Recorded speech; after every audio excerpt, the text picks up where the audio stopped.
Hello, this is Jessica. Oh, kind of obvious, but whatever.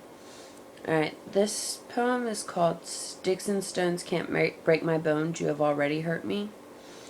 And it's pretty much true, for the most part. It's about being bullied, and I was horribly bullied growing up. But you know what? I'm over it. Well, mostly over it.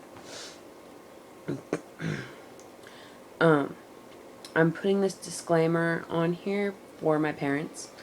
They didn't, well, not a disclaimer for them, but about them. A lot of the stuff that happened to me, they didn't know about. And so, they weren't bad parents. They just didn't know that I was being bullied. So, anyway, here goes.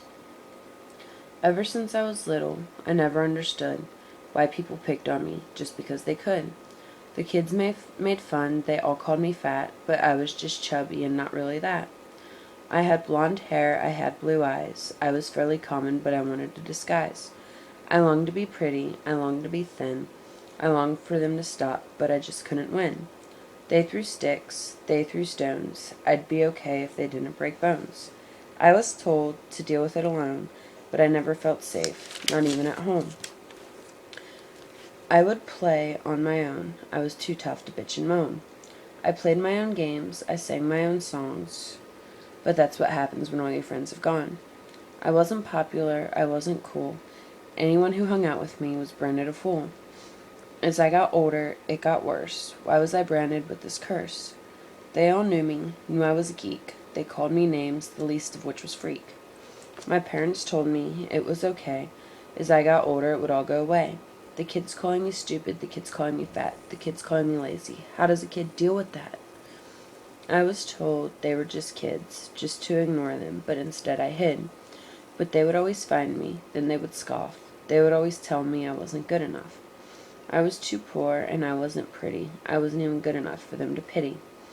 I tried to be pretty, I tried to be liked, but they just egged me while I was on my bike.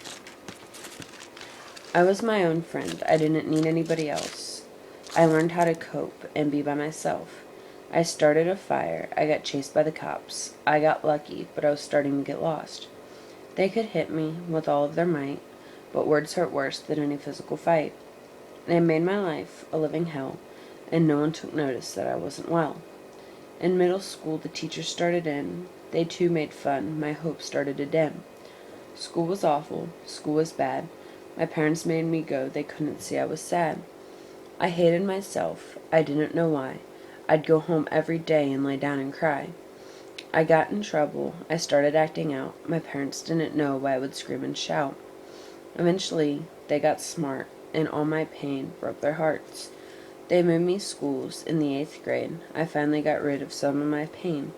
I was finally happy. I finally had friends, but it takes time for wounds to mend. I will always have these internal scars buried deep inside my heart. I hope those kids have finally grown up, and I hope their children have a better start. Sticks and stones may break my bones, but you will never again hurt me. Alright, so that was that one. And, okay, by the way, the cops wasn't really the cops, it was firemen, but they weren't really chasing me. We just heard the sirens and ran, and it was a fire in the woods. But that's another story.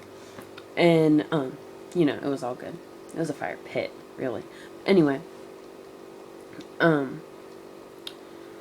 that's like, anybody who's ever been bullied, I guess, could really relate.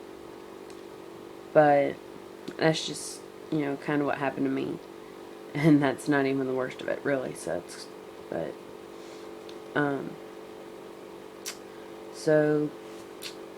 peace out.